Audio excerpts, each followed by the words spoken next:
자, 교재 41페이지에 보면 집안조사에 대한 얘기가 나옵니다. 먼저 이렇게 접근을 좀 하려고 합니다. 요즘은 없어졌는데 옛날에는 취업하려면 집안에 대한 거 쫙 데이터가 나와 있는 걸 갖다가 제출해야 되죠. 다른 생각이 안 나네. 나이 드신 분 아실 텐데 하도 오래돼가지고. 하여튼 결론적으로 얘기하면 어렵게 가면 힘드니까 난 좀 쉽게 예를 들려고 했었는데 땅속을 왜 조사하느냐는 거예요. 그러면 알 수 없는 게 사람의 마음속이라듯이 땅속을 알 수 없어요. 실제 파보기 전에는 파보면 돈 들어간다는 얘기잖아요. 돈 안 들어가면서 잘 알 수 있는 게 있을 거 아니에요. 그죠? 여러 가지 방법들이. 어쨌든 내가 단독주택을 지으려고 하는데 거기에 적합한 기초를 만들려고 합니다. 빌딩 지려고 하면 그 빌딩에 적합한 기초를 만들기 위해서 집안조사를 한다는 거예요. 쉽게 얘기한다면. 개념을 좀 이해할 수 있으면 좋을 것 같아요. 예를 들어서 우리가 생각할 때 밑에 안반이 있으면 좋을 것 같잖아요. 그죠? 안반 있으면 그것 때문에 돈이 많이 들어가요. 작업하는데. 그래서 상황에 따라서는 안반이 있을 때가 좋을 경우도 있겠지만 어쨌든 알 수 없는 게 땅속이라 그래서 예를 들어서 땅에서 별 특별한 문제가 안 생기면 일단 20%는 먹고 들어간다 이런 얘기 하더라고요. 업자들이. 어쨌든 간에 집안 조사를 해야 된다. 그 이유는 그 건물에 적합한 기초를 만들기 위해서다라는 얘기를 먼저 머릿속에 기억하시고, 지금 우리가 하고자 하는 것은 집안 조사에 대한 건데 순서가 있어요. 여러분 책 중간에 보면 나와 있는데 나는 이걸 순서를 좀 바꾸려고 합니다. 집안 조사하는데 사, 예, 본, 추 이렇게 보통 외워요. 앞자만 딴 건데 이 사가 사전 조사라는 거예요. 그 다음에 얘가 예비 조사라는 거고요. 본이라는 건 본조사를 얘기를 합니다. 본조사. 추라는 것은 추가 조사를 의미해요. 그래서 앞자만 따가지고 우리가 보통 사, 예, 본, 추 이렇게 많이 외운다는 거예요. 사의 본추.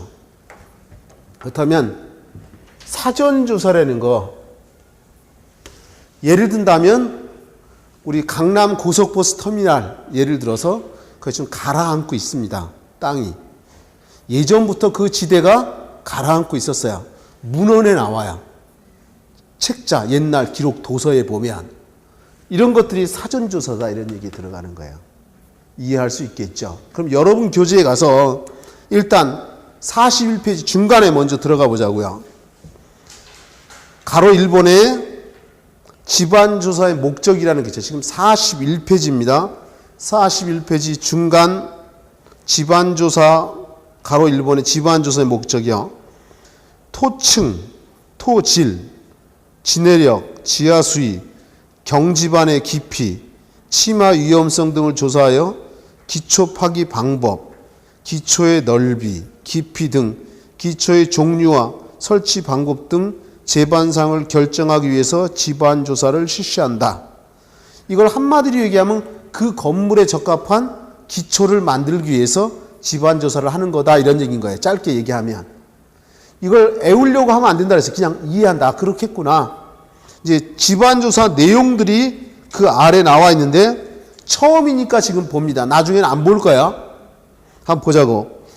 과거와 현재 지층의 변천 상황, 경사지나 우물이나 연못, 하천 등을 조사하고, 두 번째 지층의 구성 현황, 각 지층의 토질, 깊이, 치밀성, 진액 등을 파악하고, 지하수, 용수량, 상수면의 위치, 수질, 지하유 수방을 파악하고, 네 번째 동결선 등 기타 사항을 파악한다. 다음 페이지 넘겨보시면 이제 집안조사 순서가 나옵니다. 사전조사, 예비조사, 본조사, 추가조사. 그 아래 사전조사에 보면 문헌조사. 옛날 책에 기록이 남아있다 이런 얘기죠. 현장 답사, 기존 건축물 등을 통한 조사 단계다.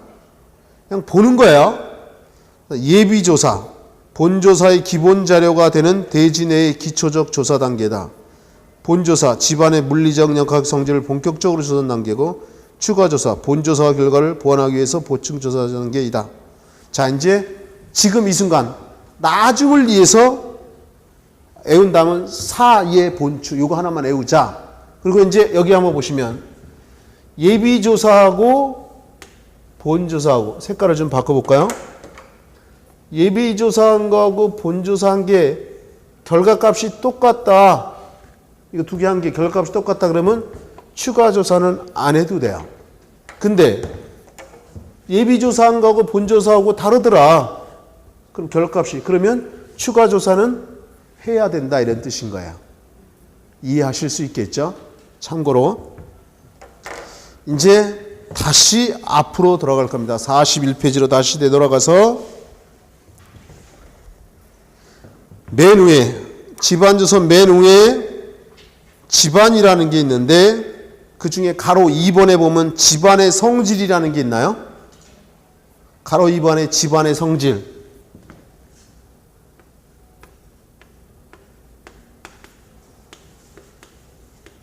여기에다가 별표 하십시오. 별표. 별표 곱하기 100까지 해도 돼. 시험에 자주 나왔어. 이 내용이요. 그래서 별표는 쳐라. 그리고 이제 그 내용을 설명을 하려고 합니다. 거기에 보면 사질 집안이 있고 점토 집안 이렇게 나눠져 있고요.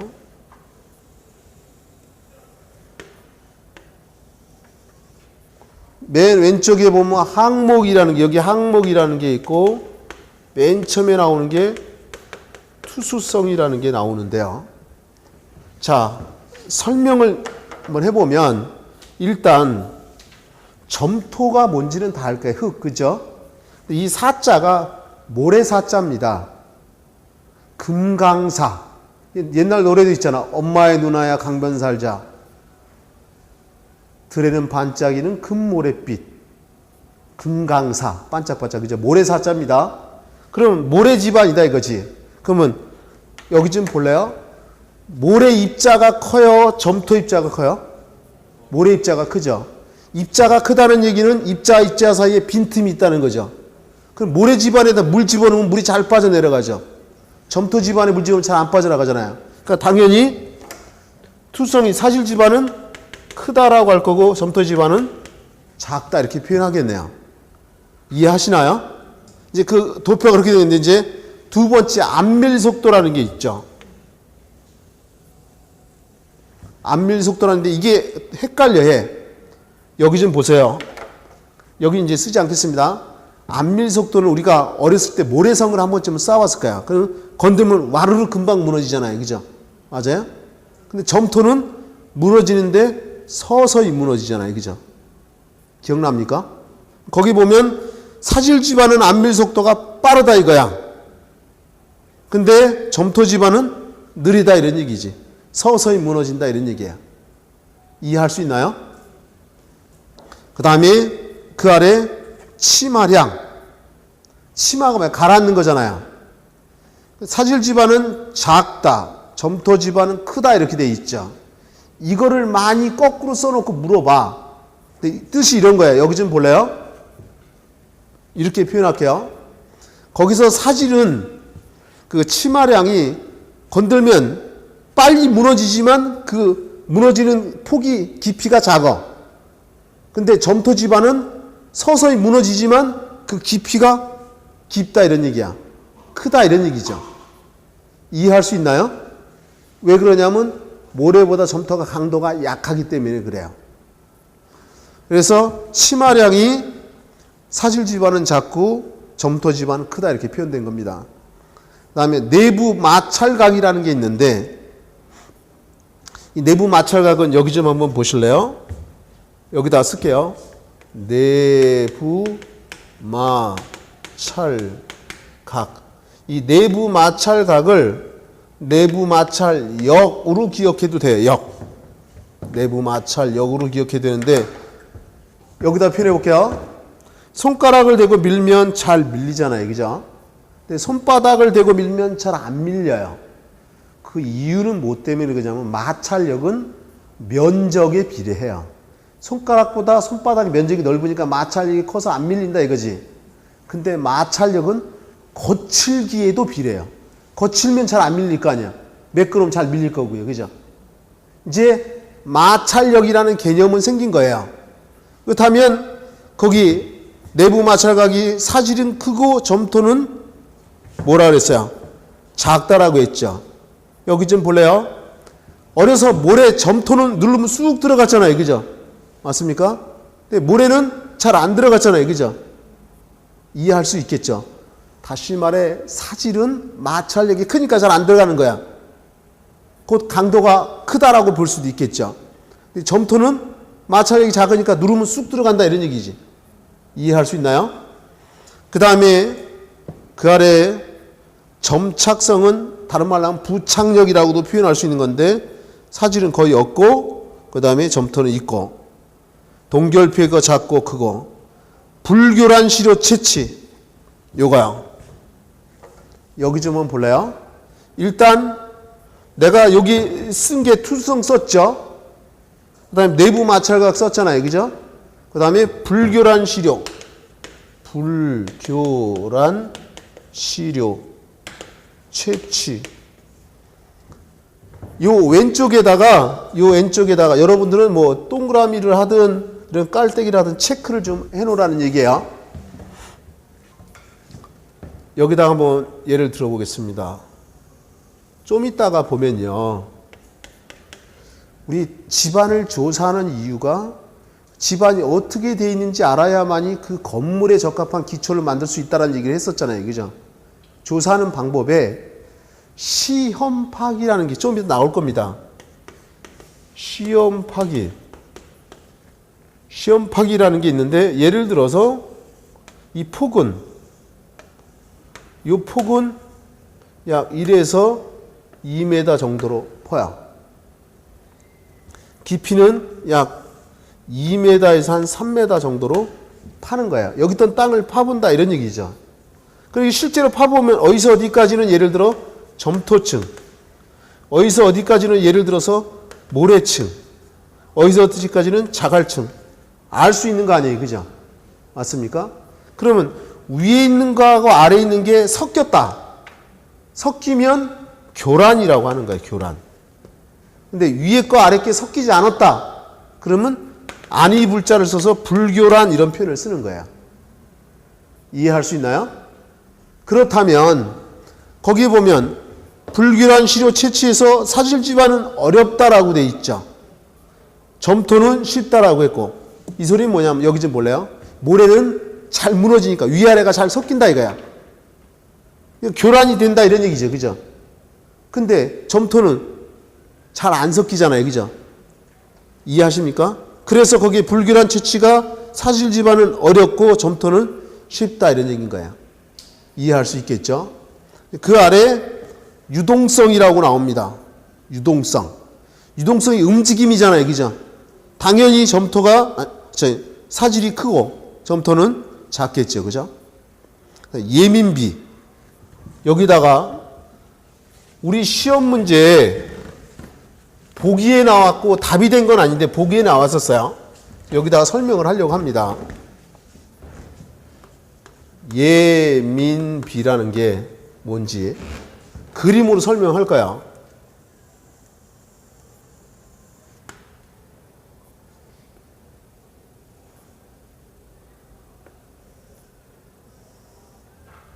자, 여기에 있는 흙을 퍼가지고 여기로 옮겼어요.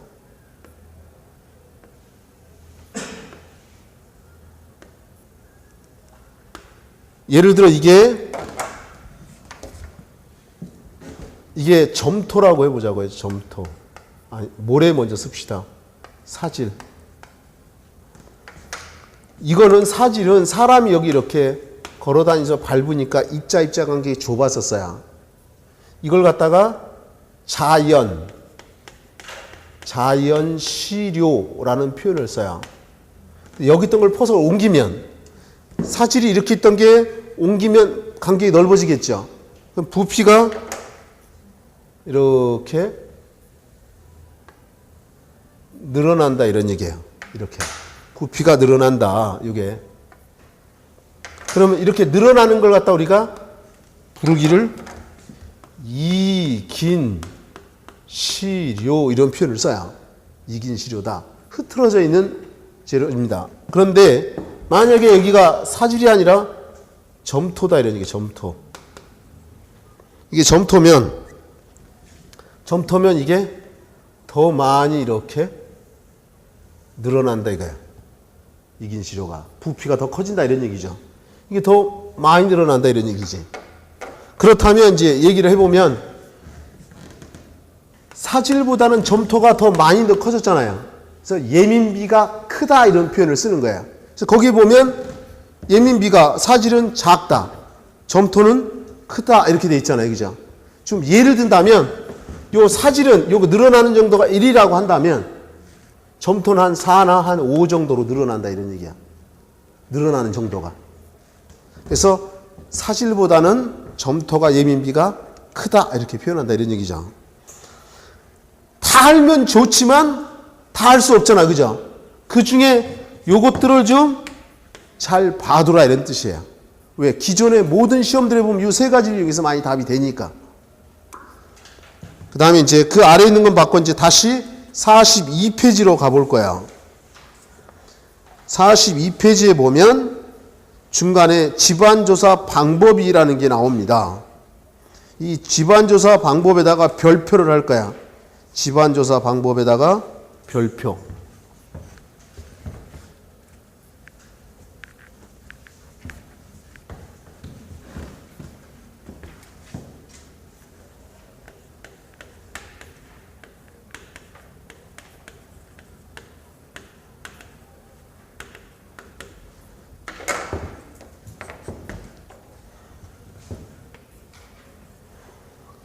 근데 그 중에 보면 집안조사 방법에 보면 여러 가지가 있어요. 시험 파기, 짚어보기, 보링, 옆 페이지가 보면 표준관입 시험, 다음 페이지는 베인 테스트, 사운딩, 물리적 지하 탄사포 쫙 있잖아요.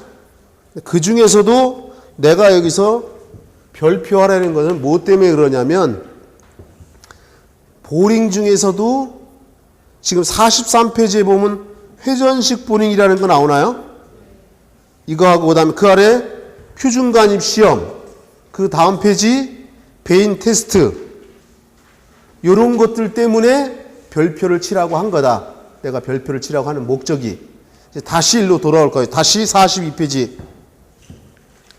42페이지에 보면 시험 파기라는 게 나옵니다. 맨 처음에.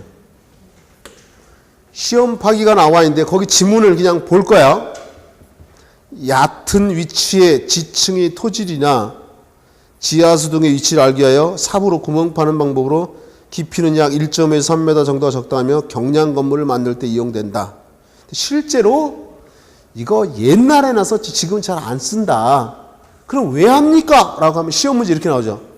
다음 중 집안조사 방법이 아닌 건 뭐냐 했을 때 나올 거다 이런 얘기죠.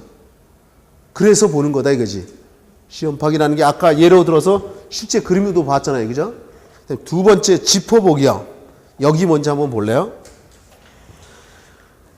예전에 TV를 한번 봤는데 도굴범이라는 사람이 뭔지 알죠? 도굴. 유물들 도굴을 해나가잖아. 무덤에서.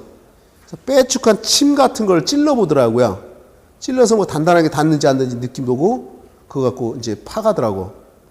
내가 예를 드는 건데 공사 현장 경험이 많은 베테랑 현장 소장이 실제 현장에 가서 쇠몽댕이를 드는 거야.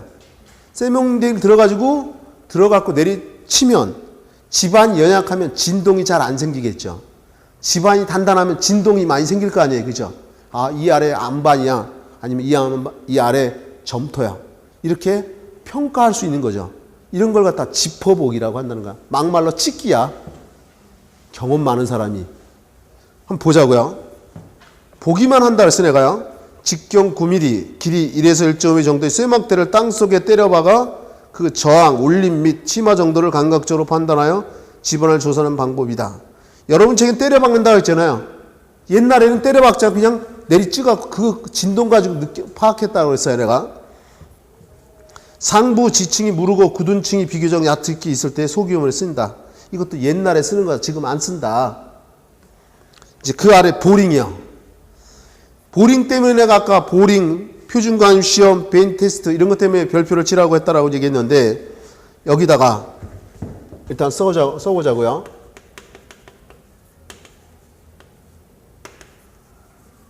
보링이 있는데 종류가 일단 옆 페이지 가보면 보링의 종류가 나와 있죠.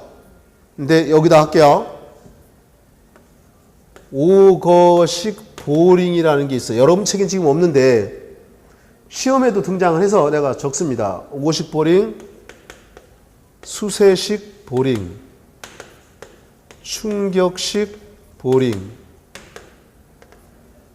회전식 보링. 보링에도 종류가 이렇게 나눠집니다. 자, 내가 간단히 그림 그려서 설명을 할 거예요. 간단하게.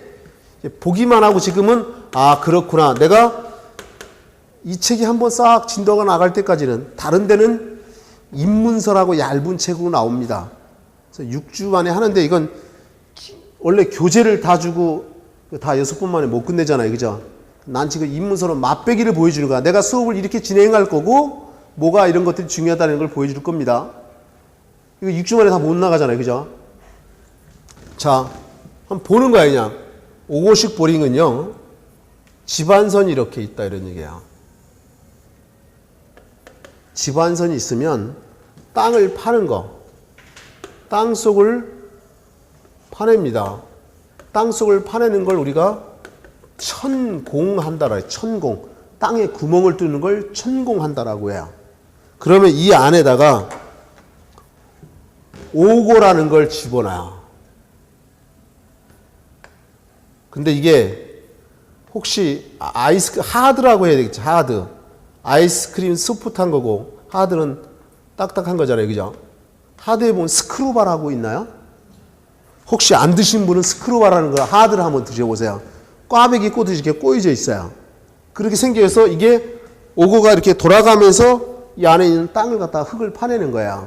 근데 이거는 초점이 연약 집안인데 연약 집안에 쓰는데 10m 이하일 때 오고식 보링이라는 걸 써요. 땅의 깊이가 연약 집안에서. 수세식 보링은 어떻게 하는 거냐면 여기다 넣을 겁니다. 이제 여기다 수세식 보링은 뭐냐면 이것도 땅을 파냅니다. 땅을 파내는데 자 관이 두 개가 있어요. 겉에다 박으면 외관, 바깥에 짜서 외관이라 그래요. 안쪽에다 때려 박으면 내관이라 그래요. 내관, 안에 있는 관. 그래서 여기다가 간단히 표현합니다. 펌프를 이용해서 물을 집어넣어요. 물을 집어넣어 가지고 이걸 갖다 이 옆에 보면 침전이 가라앉는 거예요. 가라앉는 걸 침전이라 그러죠. 침전조가 있어요. 그러면 펌프를 이용해서 다시 뽑아 올려요. 그럼 여기에 떨어지겠죠. 물의 압력으로 쏴. 그러면 이 밑에 있던 연약한 집안에 모래가 됐든 흙이 됐든 흐트러질 거 아니야. 그럼 펌프를 이용해서 뽑아 올린다는 거지. 그럼 여기 있던 모래, 점토 이런 게 섞이겠죠. 우리 아까 교란시료는 섞이는 거라고 얘기했죠. 불자가 들어가면 섞이지 않는 거고. 근데 이거는 예를 들어서 어디서 어디까지는 예를 들어서 점토층, 어디서 어디까지는 뭐 자갈층, 어디서 어디까지는 모래층 이렇게 있을 거 아니에요. 그죠? 오면 여기서는 다 섞여버리죠. 이런 건 교란시료라고 하겠지. 교란된다, 섞인다 이런 얘기지. 어디서 어디까지 뭐 있는지 알 수 없다 이런 얘기지. 다 섞어서 나왔으니까. 그러면 이제 수세식 보링은 결론적으로 물수자잖아요. 물을 이용해서 뽑아내는데 이것도 연약 집안인데 이거는 30m 이하에 쓰는 거야. 똑같은 연약 집안인데 깊이가 30m 이하에 쓰인다 이런 얘기야. 내가 지금 수업하면서 답을 찾는 키워드 이런 얘기를 해요. 이제 충격식은 굳은 집안이 답을 찾는 키워드야. 집안이 단단해. 그러면 충격을 가해갖고 뚫어내야 될 거 아니에요. 그죠? 근데 회전식 보링은 이게 안 쓰이는 데가 없어. 다 사용돼. 근데 제일 중요한 게 불교란 시료 채취가 가능하다. 이게 제일 중요한 지문이야. 불교란 시료 채취가 가능하다는 얘기는 여기다 그림 그릴 거야.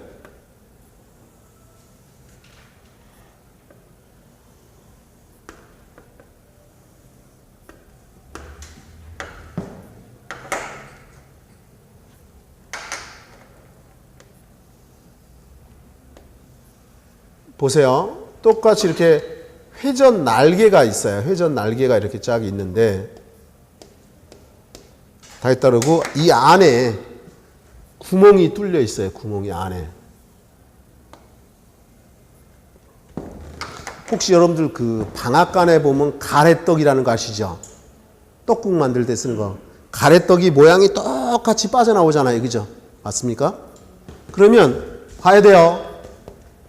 땅속을 이 날개가 회전시니까 이렇게 회전하면서 돌아가면서 땅을 파내는데 이 가운데는 이 속에 구멍이 뚫려 있어서 가래떡 빠져나오듯이 그대로 빠져나오는 거야. 가래떡 빠져나오듯이. 그러면 예를 들어서 어디서부터 어디까지는 예를 들어서 점토층.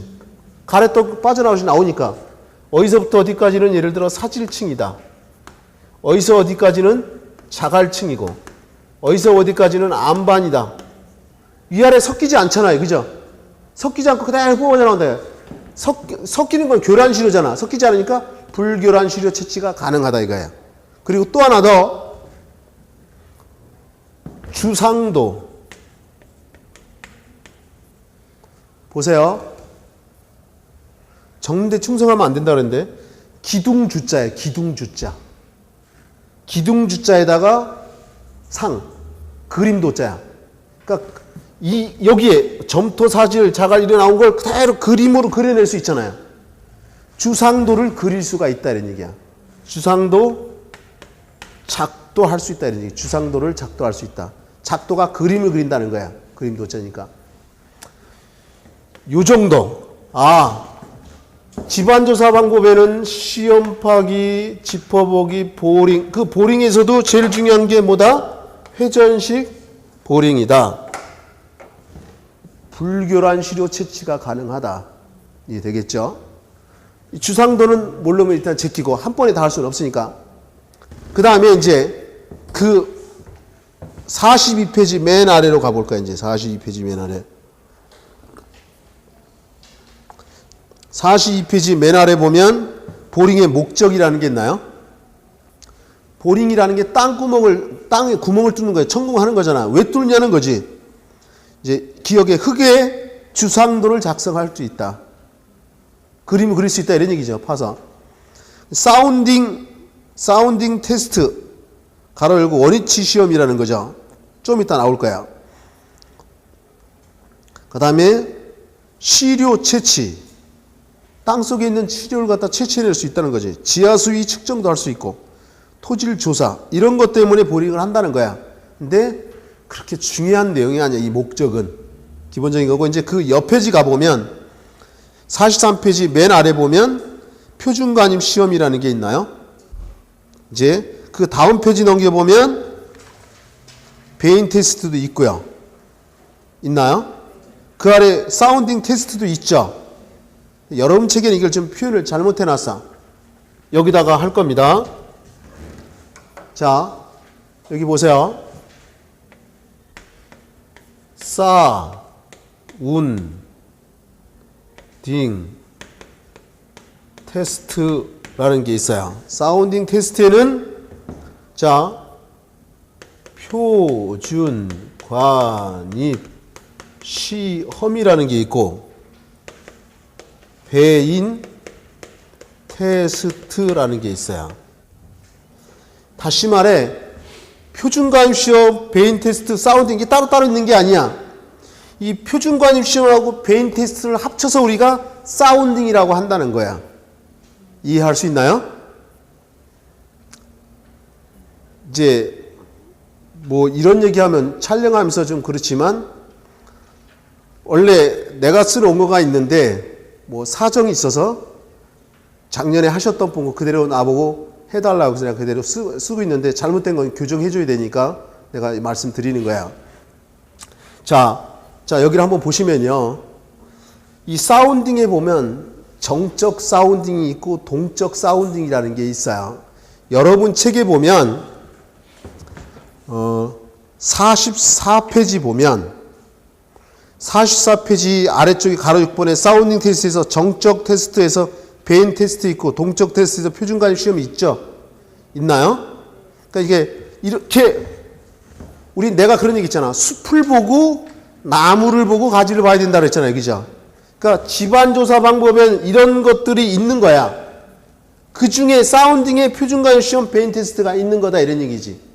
이해했나요? 또 아직 여기 좀 보세요.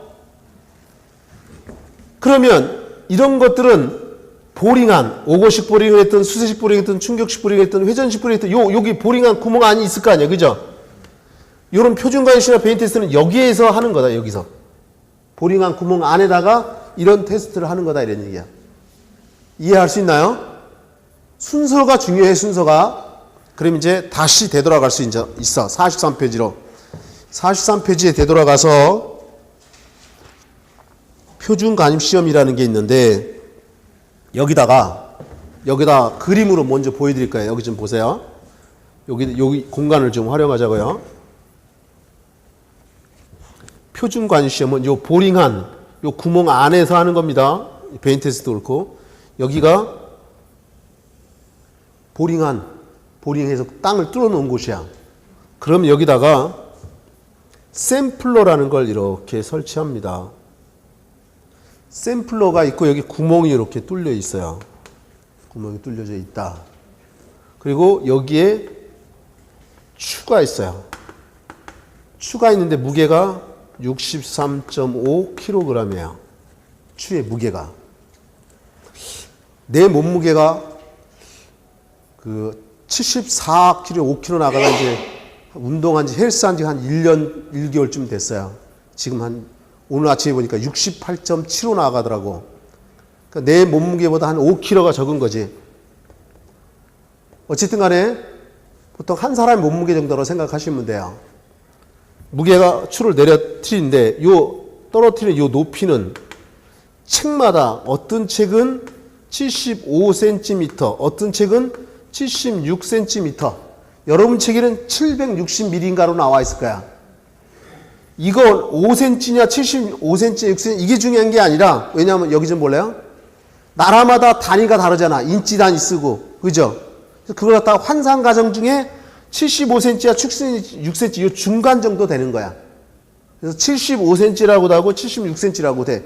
이것 때문에 떨어지고 붙고 이거는 안 한다 이런 얘기야. 어쨌든 약 75cm나 76cm 높이에서 자유낙하. 여기 좀 보세요. 자유낙하는 이런 거야. 여기 좀 볼래요? 이렇게 놔두면 지가 떨어지는 거야. 힘껏 집어던진 건 자유낙하가 아닙니다. 추를 갖다가 자유낙하 시키면 이게 무게가 있으니까 이게 쑥 들어갈 거 아니에요. 그죠? 이 아래가 사질 지반이야. 사질 지반일 때. 내가 항상 끝날 때는 정리를 해줘요. 뭐가 중요한지. 근데 막 적다 보면 뭐가 중요한지 순서도 뒤죽박죽 돼. 머릿속에서도 그렇게 되고. 어쨌든 때려박는데 이 때려박는 깊이가 30cm 될 때까지 때려박는다는 거야. 여기 좀 볼래요? 예를 들어 이 아래 지반이 사질 지반인데 연약하다 이거야. 연약하면 이 추를 두세 번 때리면 들어가겠죠. 30cm 때리는데. 근데 이 지반에 모래 지반인데 단단해. 그러면 30번, 50번 때려야 30cm 들어갈 거다 이런 얘기지. 이해할 수 있죠? 그러면 제일 중요한 순서가 뭐냐? 표준관입 시험하면 사질 지반이라는 게 제일 먼저 머릿속에 들어와 있어야 돼. 왜냐? 좀 이따 하겠지만 이 베인 테스트 좀 이따 그림 그려줄 거야. 이 베인 테스트는 점토 지반입니다. 점토 지반에서 이루어지는 거야. 근데 이거를 갖다 거꾸로 써놓고 많이 옳지 않은 것은 답이 되더라 이런 얘기야. 지겹게 나왔어. 모든 시험에서. 그런데도 시험 가면 또 틀려갖고 오더라는 거죠. 그러니까 처음에 설명을 제대로 들으면 헷갈리지 않는데, 자 이제 여기다 넣어볼게요. 내가 다시 얘기하지만 표준관심 시험하면 원래 사운딩에 표준관심 시험이 있는 거죠. 맞아요? 정적이에요? 동적이에요? 동적이죠. 움직이잖아. 그지? 맞습니까? 추가 움직이잖아. 그죠? 동적으로 움직여 테스트하는 거다 이거야. 근데 표준관심 시험하면 사질 집안을 떠올리라고 했고요. 그 다음에 여유가 되면 샘플러, 이게 샘플러입니다. 몇 cm 때려 박는다? 30cm 때려 박는 거고, 추의 무게는 64.5kg고 약 75cm 정도. 이해하실 수 있죠? 그 다음에 이제 베인 테스트 합니다. 여기다 할 거예요. 여기가 요거 보링한 구멍 아니라고 생각해 보세요. 보링한 데입니다. 그러면 베인을 갖다가 십자형 철판을 베인이라고 하는 거예요. 십자형 철판이 이렇게 있어요. 십자형 철판을 이걸 갖다가 베인이라고 한다. 베인.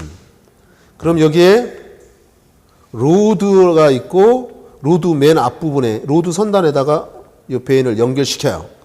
그리고 여기에 이제 손잡이를 이렇게 설치합니다. 이 베인 테스트는 무슨 집안이라고 그랬어요? 점토 집안이라고 그랬죠. 이 점토 집안을 요걸 손잡이를 위에서 꽉 누르면 이 들어갈 거 아니야. 여기가 점토 집안이니까 들어갈 거 아니에요. 들어가면 이 손잡이를 회전시킵니다. 십자형 철판은 누른 다음에 회전시키면 집안이 연약하면 잘 돌아가겠죠. 집안이 단단하면 잘 안 돌아가겠죠.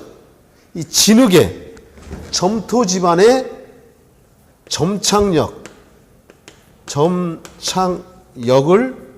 점착력을 테스트하려고 베인 테스트를 하는 거야. 난 만사가 귀찮아요, 교수님. 합격만 하면 돼요. 그러면 표준관심 시험, 사질 집안, 베인 테스트, 점토 집안 이렇게라도 외워야 된다. 이거는 이해할 수 있겠죠? 그럼 이제 다시 교재로 이제 들어가 볼까요? 43페이지 맨 아래 표준관심 시험 보링 구멍을 이용하여 로드 끝에 표준관심 시험용 샘플러를 달고 상단에서 추 63.5kg를 높이 760mm에서 자연악화시켜 집안으로 300mm 관입시킨 데 필요한 타격 개수를 구하여 집안을 조사하는 방법으로 모래집안 밀도 측정. 여기다 비출 겁니다. 모래집안. 이게 사질집안이라고 하는 거 모래사자를 써서요. 근데 모래집안이라는 단어보다는 사질집안이라는 단어로 시험에 많이 나와. 그리고 근데 여유가 되면 몇 cm 때려 박는다고요? 30cm, 미리하면 300mm, 그죠? 추무게 63.5. 이해되는 거죠? 이런 거다. 이제 그 다음 표지 넘겨보시면, 그 N값에 의한 밀도 측정이라는 게 N이, 넘버, 타격 횟수를 얘기를 하는 거야. 이거, 이 추를 타격했는데 집안이 연약하면 두세 번 힘들하고, 단단하면 30, 50번 때려야 된다 그랬었잖아요. 그죠? 여유될 때 나중에 볼 거고, 이제 그 아래 베인 테스트야. 이미 그림 다 그려 설명했으니까 보자고. 보링 구멍을 이용하여 십자 날개형으로 생긴 베인이라는 장치를 로드 선단에 부착하여 집안에 때려박고 회전시켜서 그 회전력을 조사하여 집안의 성질을 조사하는 방법으로 진흙의 점착력을 판별. 여기다 미칠 겁니다. 진흙의 점착력을 판별. 이게 중요한 키워드다. 답을 찾는. 그 다음에 이제 아래쪽에 가본 가로 7번에 물리적 지하 탐사법이라는 게 있죠. 여기다가 쓸게요. 물리적 지하 탐사법. 자, 여기 좀 보십시오. 이 물리적 지하 탐사법에는 종류가 어마어마하게 많아요. 근데 제일 많이 언급되는 게 두 가지가 있는데, 탄성, 파식이 있고 전기, 저항식이 있어요. 이제 요 두 가지를 설명할 건데, 먼저 설명부터 들어보세요. 아니, 습관이 돼서 새로운 거 나온다 그러면 무조건 적는데 그러지 마세요. 재미없는 영화 그냥 한 편 보는 거야. 이렇게. 아, 그렇구나. 이해하는 데만 초점을 둬라. 내가 이거 입문반도 하지만 기본 이론에서 한 바퀴는 다 들어야 된다고 얘기했어요. 날 믿어봐. 다들 그렇겠지만 밥만 먹고 강의하는다고 얘기하겠지. 똑같지만 내가 그랬어요. 교수라고 다 똑같은 교수 아니라 우리 애 셋 나름대로 잘 키웠어요. 우리 집사람 교회 열심히 다니는 사람인데 내가 그랬어요. 다른 거 필요 없다. 좋은 선생님 만나라고 기도해라. 네, 이런 표현도 했습니다. 선생님이라 다 똑같은 선생님 아니거든. 얼마나 애정을 갖고 열심히 해주냐, 이 다른 거거든. 그 학생의 인생을 바꿀 수 있는 정도고. 그러니까 누구한테 배우느냐도 중요해요. 자, 얘기합니다. 물리적 지하 탐사법은 이런 거예요. 공사 현장이 굉장히 넓어. 그걸 다 일일이 테스트 할 수 없잖아. 이해하시잖아요. 그죠? 그래서 넓은 현장에서 계략적으로라는 얘기는 대충이라는 얘기야. 계략적으로 측정할 때 쓰는 게 물리적 지하 탐사법이라는 거야. 근데 대표적으로 탄성파식, 전기장식인데 탄성파식은 이런 거야. 공사 현장에다가 폭약을 터뜨리는 거야. 폭약을 터뜨린 대신에 거기다 진동을 측정하는 계기를 현장에 둬야.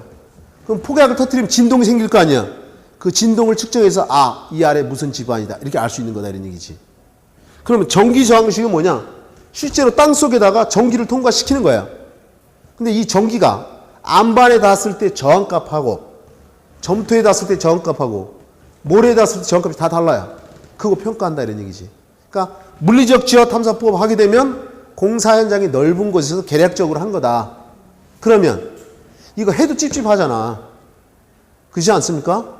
그리고 명확하지 않은 부분도 있을 거 아니야. 그럴 때는 요 물리적 지하 탐사법하고 요 보링을 갖다가 이 두 가지를 갖다가 짬뽕하면 이거 대략적으로 측정하잖아. 그죠? 지금 의심스러운 부분이 있잖아. 그럼 실제로 구멍 뚫어보면 될 거 아니야. 이 두 가지를 짬뽕하면 넓은 곳을 갖다 합리적으로 집안조사 할 수 있겠네요. 이해하실 수 있어요? 이런 거다. 이제 여러분 책에는 이제 탄성파식 이 44페이지에 맨 아래 나와 있고 옆 페이지 전기저항식, 동력학적 탐사법, 방사능 탐사법 이런 것들이 있다는 거야.